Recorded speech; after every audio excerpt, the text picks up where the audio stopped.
If that were the case, you'd never have such a thing as bankruptcy, right? No big firm would ever go bankrupt because they just raised the price.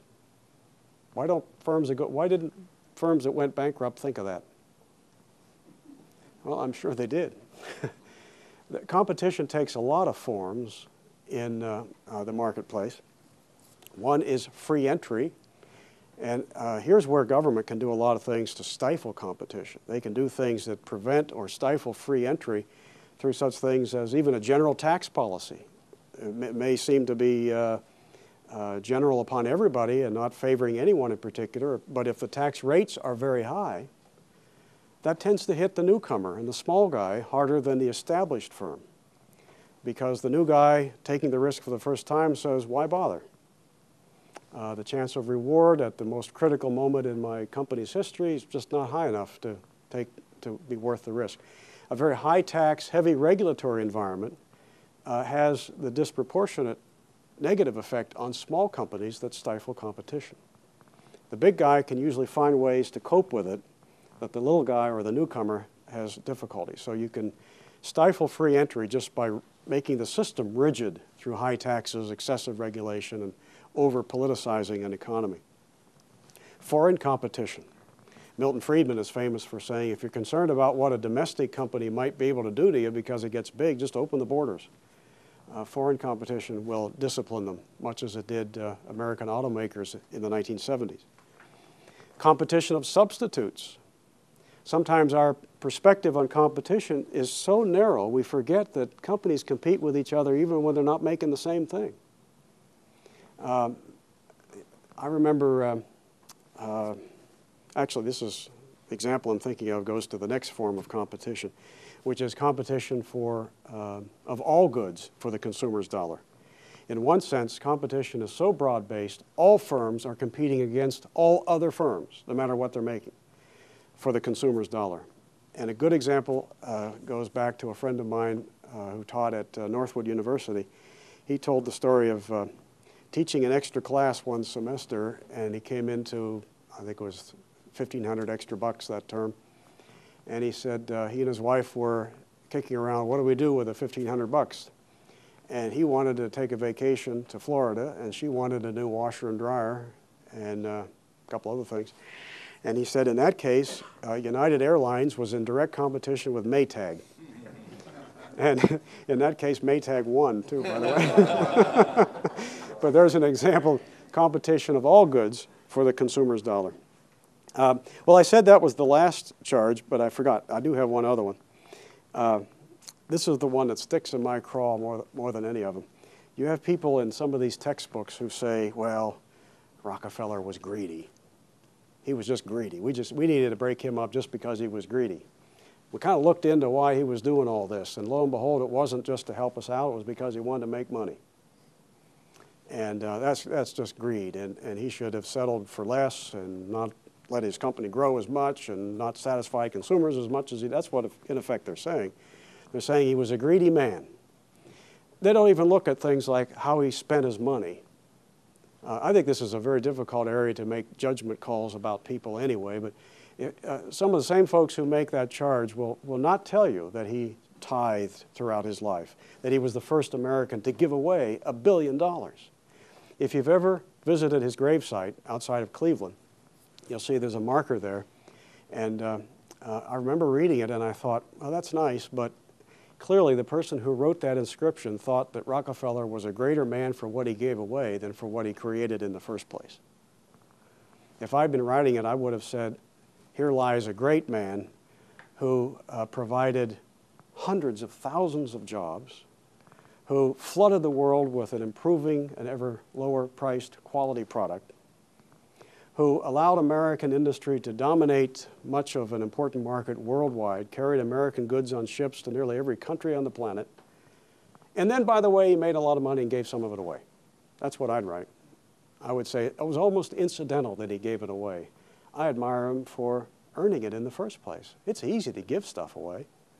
What a lot of these critics of Rockefeller would never admit is they don't know how to make it in the first place, but they love to criticize people who have and not acknowledge how much of it they gave away. So I think greed is a matter between you and your maker. And only your maker and maybe you know your full motivation.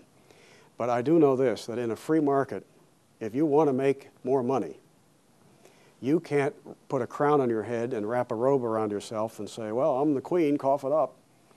People will say, what's in it for me? What are you going to do for me? You have to actually serve the customer. You have to produce something. And you better do it better than others or you'll be history. That's the genius of the free market. As we mentioned in one of the student classes yesterday,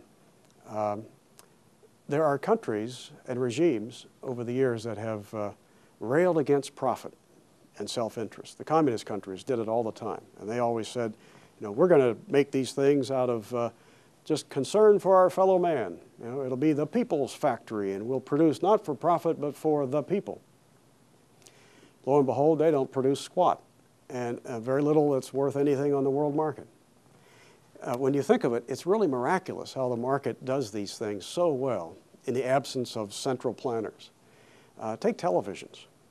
I remember, do you know what the #1 cause of fires in Moscow apartments was during the Soviet Union period? #1 cause of fires in their apartment buildings? Soviet-made television sets blowing up. I mean, they were absolutely awful quality.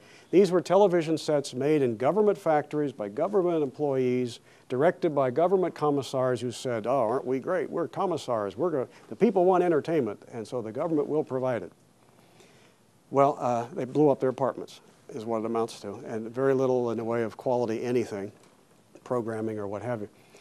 Here in the U.S., nobody's in charge by government. Nobody's told at gunpoint, you make television sets.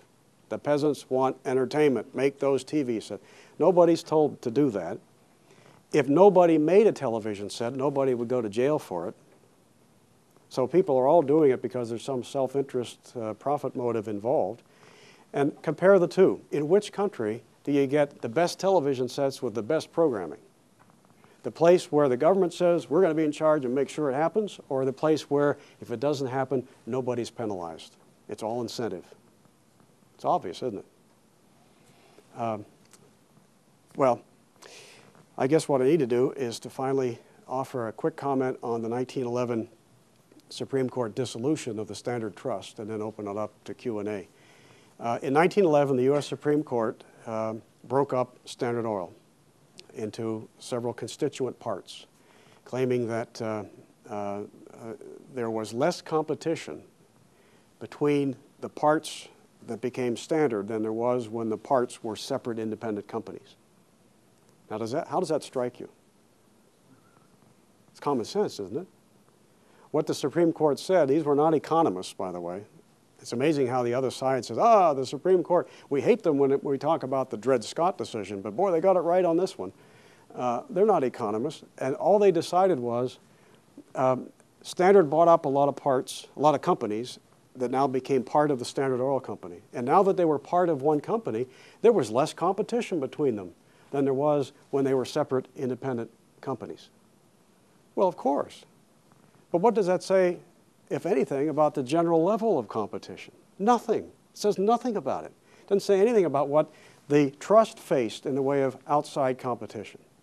But because the court found that it was a restraint of competition to buy firms, bring them in, and now they're part of one company, less competition than there was if they'd been kept separate and independent, this is bad, violates the Sherman Antitrust Act, and a Standard should be broken up. So it was a very flawed decision that didn't even take into account the fact that the market had already whittled away at Rockefeller's market share by more than 20 percentage points from 1890 until that 1911 case. So anyway, wasn't the first time, won't be the last time that the Supreme Court made a mistake. That's all I have to say. If we have a few time for some questions, I'll be happy to take them. And thank you for being so attentive in a very warm room. Thank you. Any questions? Thank you. Rodney.